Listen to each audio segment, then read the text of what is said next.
Assalamualaikum warahmatullahi wabarakatuh. Alhamdulillahirrabbilalamin. Wassalatu wassalamu ala asrofil anbiya'i wal mursalin wa ala alihi wa sahbihi ajmain, amma ba'du. Yang saya hormati Bu Junaida MPD dan rekan-rekan saya sekalian. Saya Elsa Manora Siregar sebagai moderator yang akan membimbing jalannya presentasi hari ini bersama rekan saya Cica Rahayu dan Miftahul Jannah.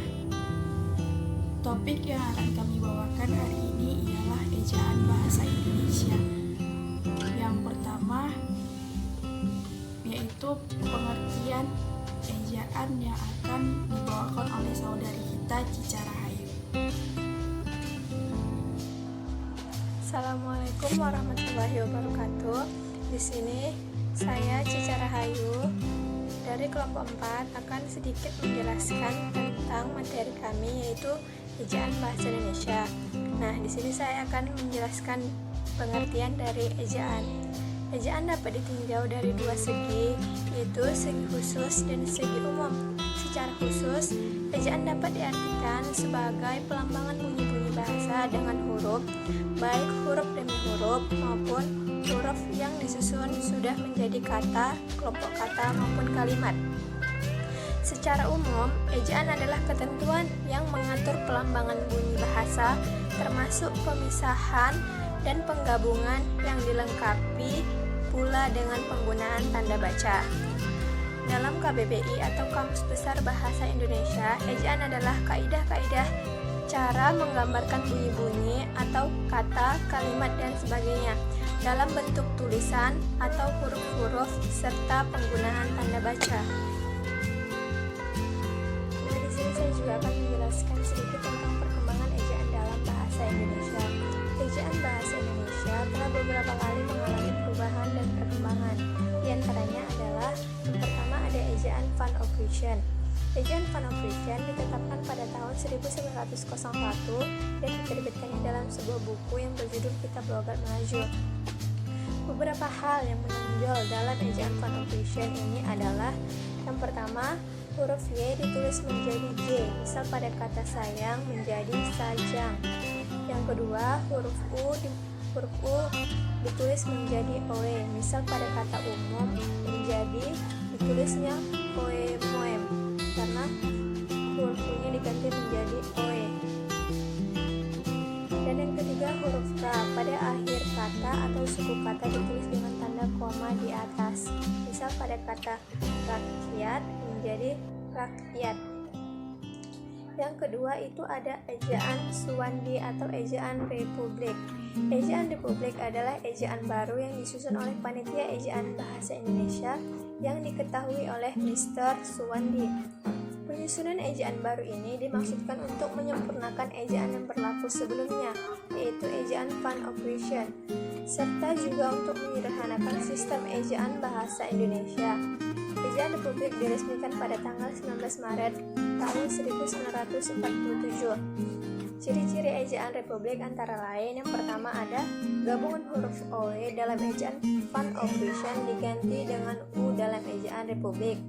Yang kedua ada tanda koma di atas dalam ejaan Van Ophuijsen diganti dengan K dalam ejaan Republik. Dan yang ketiga ada kata ulang boleh ditulis dengan angka 2. Yang ketiga ada ejaan pembaharuan.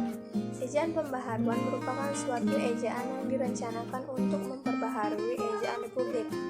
Penyusunan ejaan ini dilakukan oleh Panitia Ejaan Pembaharuan Bahasa Indonesia. Panitia dibentuk berdasarkan SK Menteri Pendidikan, Pengajaran, dan Kebudayaan. Ciri-ciri dari ejaan pembaharuan ini adalah yang pertama, gabungan konsonan DJ diubah menjadi J, misal pada kata remaja menjadi remaja. Yang kedua, gabungan vokal atau diftong dari huruf ai, au, dan oi ditulis berdasarkan pelafalannya, yaitu menjadi ai, aye, au, awe, dan oi, yaitu oye. Nah, selanjutnya pembahasan dari perkembangan ejaan bahasa Indonesia ini akan dijelaskan oleh teman saya, yaitu Miftahul Jannah. Terima kasih.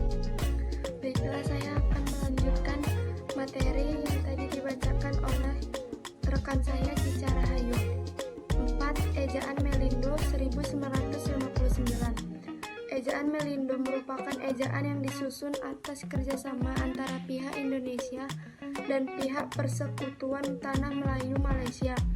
Kedua negara tersebut tergabung dalam kepanitiaan Panitia Kerjasama Bahasa Melayu Bahasa Indonesia. Pada tahun 1959, panitia ini merumuskan konsep ejaan bersama yang disebut dengan ejaan Melindo. Ciri-ciri ejaan Melindo. Ciri-ciri ejaan Melindo. 1. Gabungan konsonan TJ seperti pada kata TJINTA diganti dengan C menjadi CINTA.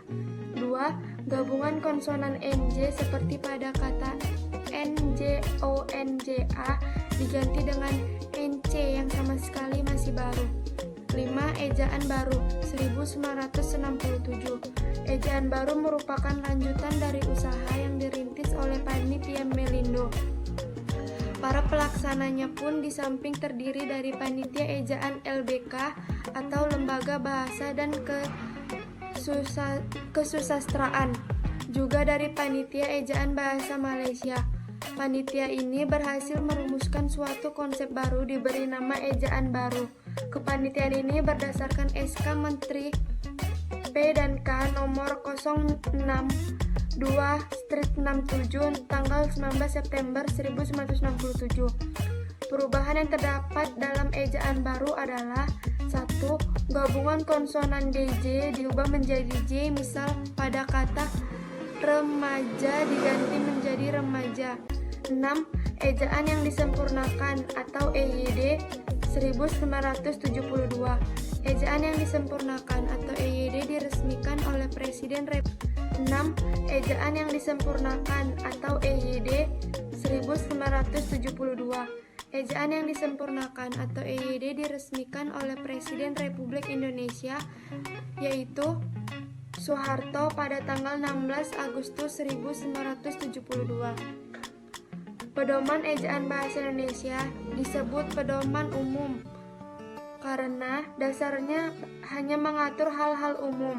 Ejaan yang disempurnakan merupakan hasil penyempurnaan dari beberapa ejaan yang disusun sebelumnya. Beberapa kebijakan yang ditetapkan di dalam EYD antara lain: 1.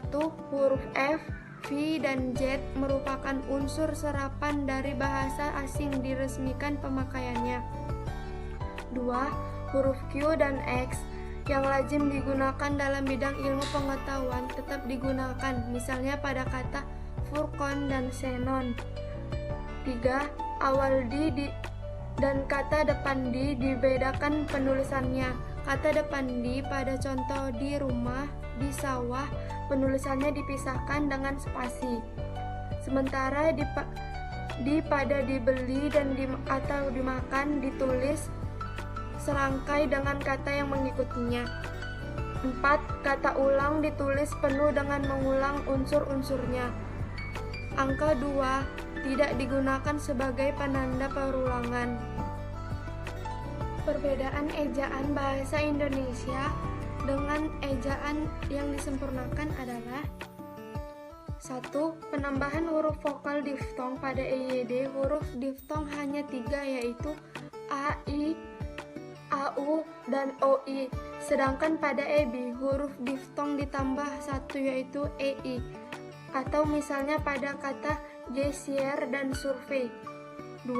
Penggunaan huruf tebal dalam EYD. Fungsi huruf tebal ada 3, yaitu menuliskan judul buku, bab, dan semacamnya, menghususkan huruf, serta menulis lema atau sublema dalam kamus. Dalam EB, fungsi ketiga dihapus. Selanjutnya, C. Fungsi ejaan bahasa Indonesia yang akan saya bawakan sendiri. Jadi, fungsi ejaan bahasa Indonesia itu untuk menunjang pembakuan tata bahasa Indonesia baik dengan kosakata maupun peristilah. Adapun fungsi ejaan yang pertama yaitu sebagai landasan pembakuan Yang kedua, sebagai landasan kosakata dan peristilahan, dan yang terakhir sebagai penyaring masuknya unsur-unsur bahasa lain, baik secara kosakata maupun secara peristilahan ke dalam bahasa Indonesia. Jadi, fungsi ejaan bahasa Indonesia itu untuk membantu pemahaman pembaca di dalam mencerna informasi secara tertulis. Jadi, kesimpulan presentasi kami ialah dengan adanya ejaan tentu membantu kita dalam hal penulisan agar penyampaian informasi dapat diterima dengan baik dan benar oleh pembaca. Mungkin sekian presentasi kami, lebih dan kurangnya mohon maaf. Wabillahi taufiq wal hidayah. Wassalamualaikum warahmatullahi wabarakatuh.